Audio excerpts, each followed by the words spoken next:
Hello there, fashion designers. Welcome to my YouTube channel. If you're new here, you're welcome, and if you're a returning subscriber, thank you so much for tuning in again. In today's video, I'll be showing you how I cut and sew this beautiful exaggerated hip dress. I'll also be showing you how I cut and sew the Peter Pan collar. If this is something that you're interested in, make sure that you watch till the end. Let's dive in.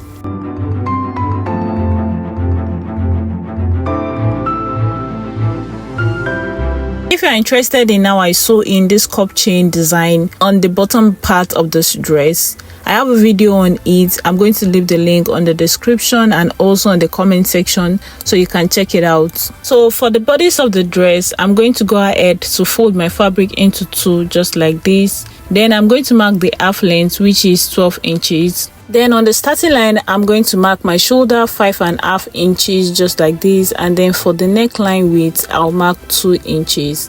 Afterwards, for the depth, I'm going to go down by 2.5 inches just like this. Then I'll just create the circle neckline. Next, for the chest line, I'm going to go down by 5.5 inches, and on that line, I'm going to take my bust measurements plus 1 inch for the sewing allowance, so that's going to be 6.5 inches. I'll take that same measurement on the waist area just like this. After that is done, I'm going to just cut it out, and this is what we have. Next, I'll cut the back bodies, and for the back, the difference is the neckline and also the zip allowance. So for my zip allowance, I'll just be marking about 1.25 inches for my zip allowance. Then I'll just take that and cut it out just like this to save time.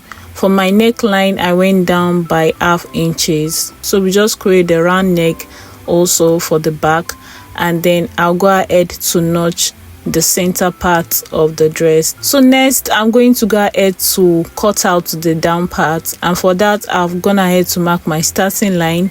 Next, I'll subtract what I measured for the half length, which is 11 inches, to get the full length of my gown. So I'll take that plus 1.5 inches, which is going to be for the sewing allowance.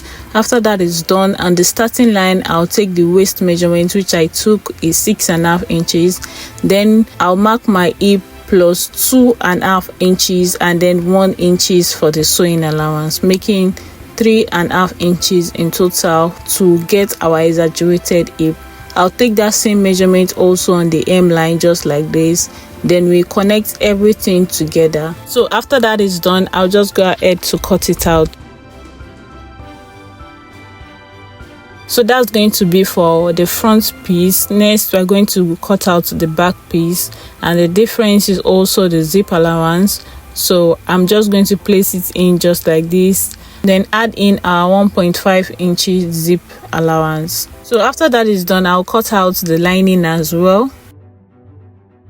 And for our front piece, this is what we have. I have the lining and also the main fabric. For the sewing, I'm going to join the shoulders together just like this. We'll be sewing it by 0.5 inches on the main fabric and also on the lining. After joining the shoulder together, we use that to cut out the collar. So I'll fold in my leftover fabric into two.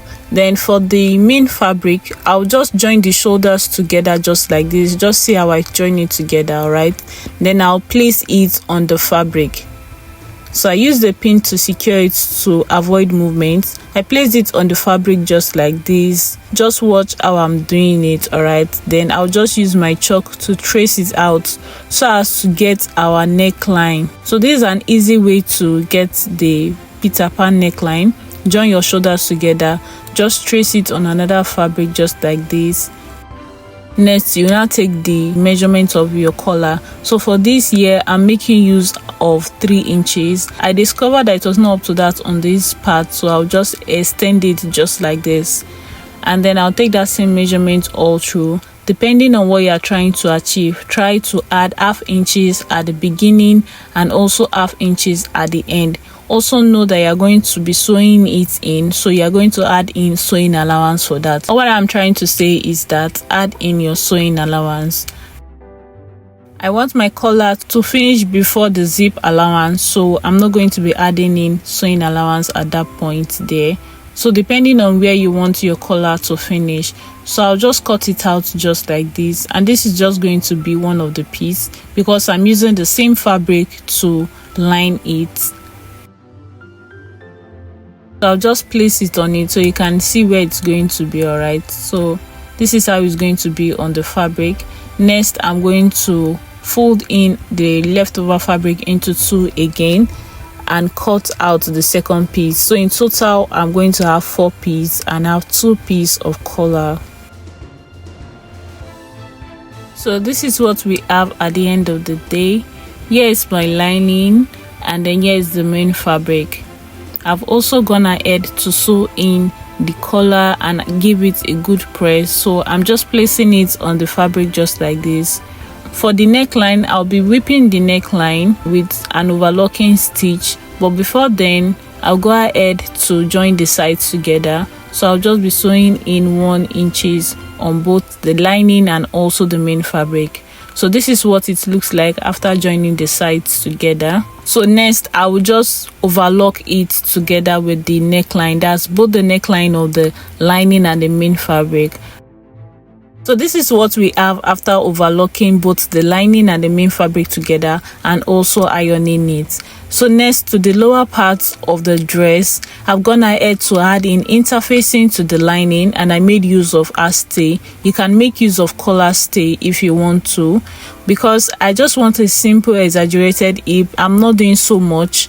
I'm just making use of an add stay for the interface. I have another video where I showed you how to make exaggerated hip using collar stay and boning. I'm going to leave the link also in the comment section so you can check it out. That one is more durable. I'll go ahead to join the sides together. I'll be sewing in 1 inches on both the lining and the main fabric, and I'll come back to show you what it's like.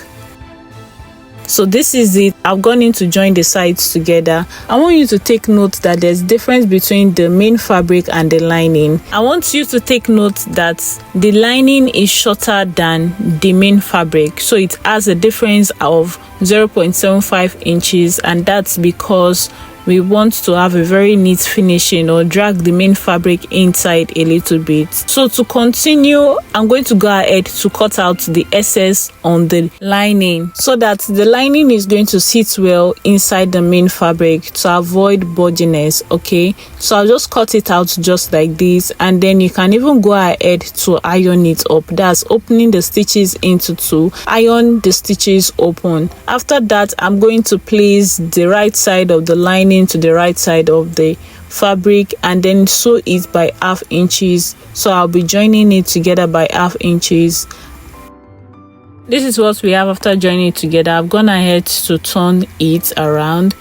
You can see this is how the hemline is looking. That is why the lining is shorter than the main fabric. So I've gone ahead to join everything together and also give it a good press, and then this is what it looks like. I'm still going to lose the zip allowance area.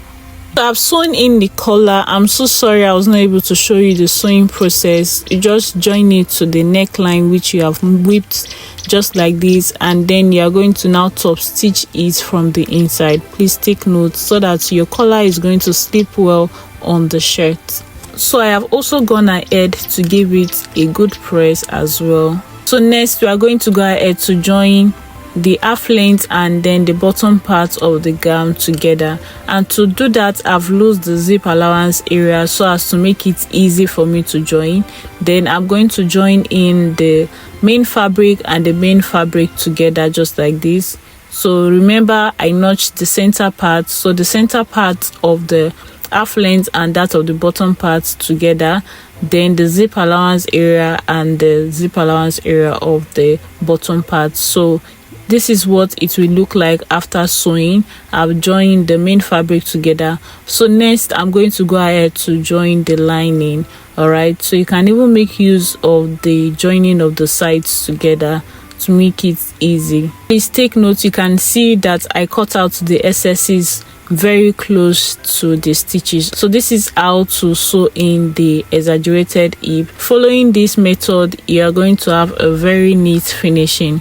And to turn it inside, I'm going to make use of the sleeve area. So I will add in my sleeve and overlock it. I'm not going to be doing so much for the sleeve area. Okay, and then next, this is how it looks like inside. You can see that it looks so neat. And then for the finishing of the sleeve, I'm going to overlock it after joining in the sleeve. So you can see this is what it looks like. Next, I'm going to go ahead to join in the zip at the hem area. Okay, and this is what it looks like after adding in my zip. This is how far I was able to record this beautiful dress. I'm sorry I was not able to show this video like I want to. If you have any question, you can leave it on the comment section, and you can also check out the second video where I made an exaggerated hip. It looks much more better and detailed. Thank you so much for watching. See you in my next video.